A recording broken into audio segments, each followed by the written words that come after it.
එක ස්ටාර්ට් කරන්න කලින් ඒකේ තියෙන water level, diesel level, lube oil level ඔක්කොම අපි check කරගන්නවා. අපි මුලින්ම බලමු lube oil level එක.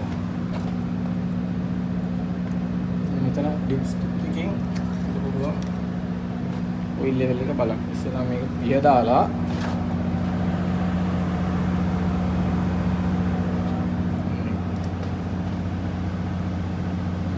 හොඳට ක්ලීන් කරලා තියෙන්නේ. දැන් ඊට පස්සේ චෙක් කරන්න ඕනේ.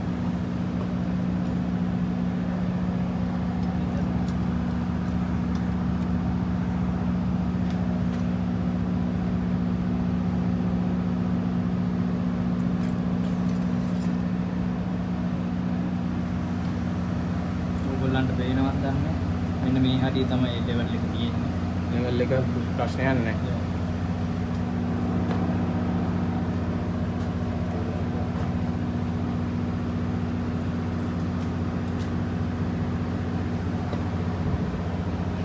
පස්සේ අපි වතුර level එක බලමු. water level radiator.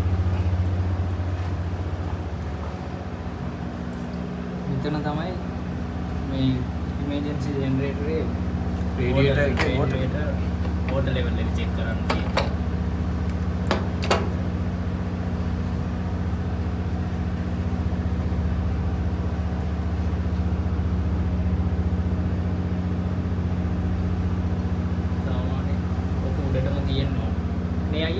ගහිලා තියෙන තරමට හොඳට ෆිල් වෙලා තියෙන තරමට හොඳයි. කමකට තියෙනවා.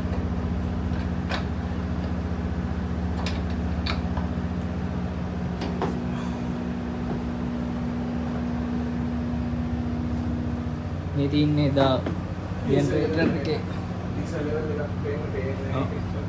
මේ දා තියෙන මේ අලුත් බැටරි දෙක මට ඔයගොල්ලන්ට කියන්න බැරි වුණා මාරු කරපු බැටරි දෙක. ෂෝට් වීඩියෝ එකක් දාගත්තේද? මේ තියන්නේ මේකේ ඩීසල් ලෙවල් එක මේ හරියට පේන්නේ මෙන්න මේ හරිය තියෙන්න ඕන අනිවාර්යයෙන්. මෙන්න විතර තියෙන්න ඕන. මේක අඩු වෙනකොට ෆිල් කරනවා.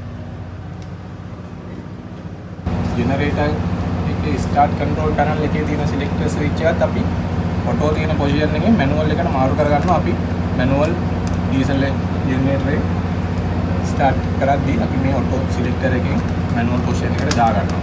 මෙතනක් දා ගන්නවා. ESB පැනල් එකේ තියෙනවා තව ඔටෝ මැනුවල් සිලෙක්ටර් එකක්. ඒකත් මැනුවල් දා ගන්න. ඊට පස්සේ ස්ටාර්ටින් සිස්ටම් තුනක් තියෙනවා. ඒකෙන් අපි පළවෙනියටම පුෂ් බටන් වලින් බැටරියෙන් ස්ටාර්ට් කළා බලමු. ඕගොල්ලන්ට හේත් දන්නේ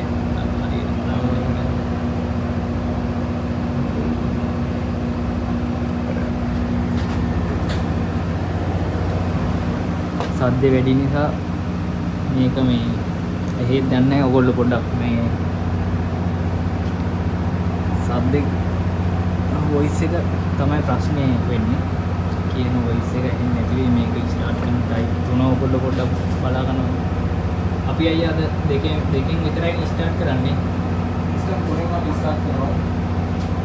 පළවෙනියටම බැටරි ස්ටාර්ට් එකක් අපි දීලා උන් බැටරි ස්ටාර්ට් මෝඩ් එකෙන්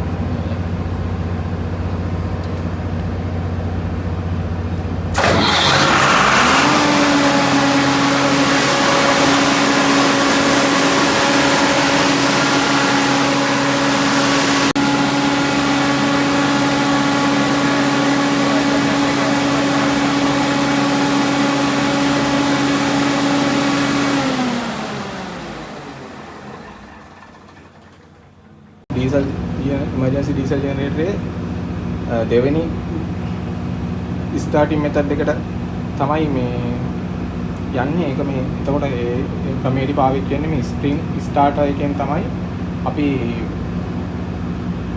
generator එක start කරන්න යන්නේ. ඊට කලින් අපි ඒ spring එක charge කරගන්න ඕනේ. මේ lever එක භාවිතා කරලා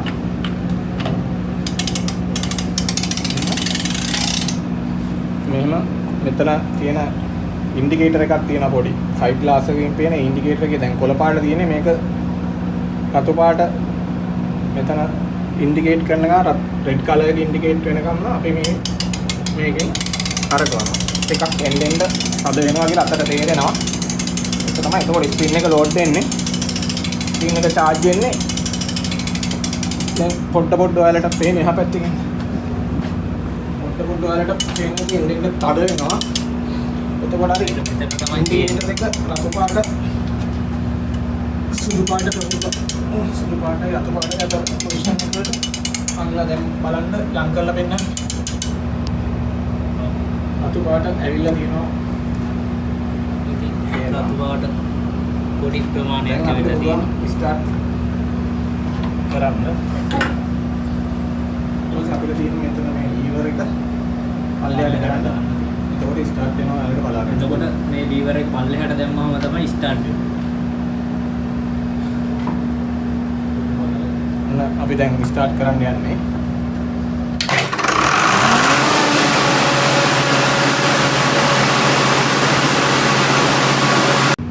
හරි මේක තමයි අපි ඉමර්ජන්සි ඩීසල් ජෙනරේටර් එක තුන්වෙනි ටෙස්ට් කරන තුන්වෙනි මෙතඩ් එක මේක මේ කරන්නේ එන්ජින් සයිඩ් එකේ ඉන්ස්ට්‍රුමන්ට් පැනල් එකේ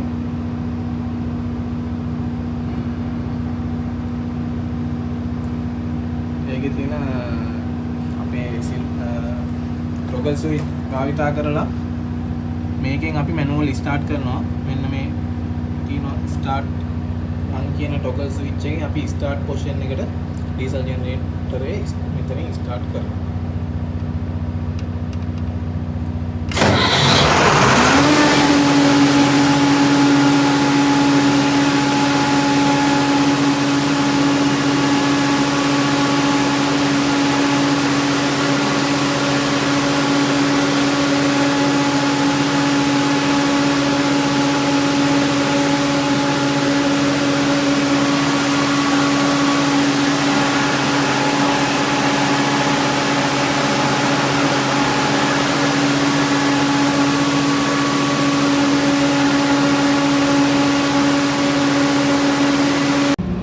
මේ ස්විච් එක අනිවාර්යෙන් ඔටෝ දාලා තියන්න ඕනේ. මෙතන නැත්තම් එකක් තියෙනවා. බ්ලැක් අවුට් එකක් වුණාම ඩීසල් ජෙනරේටර් එක ඔටෝ ස්ටාර්ට් වෙන්නේ නැහැ මේ සිලෙක්ටර් ස්විච් මතක ඇතුවම ඔටෝ පොසිෂන් එකට නැවතත් දාන්න අර පැත්තෙත් එකක් තියෙනවා. මෙන්න මේක.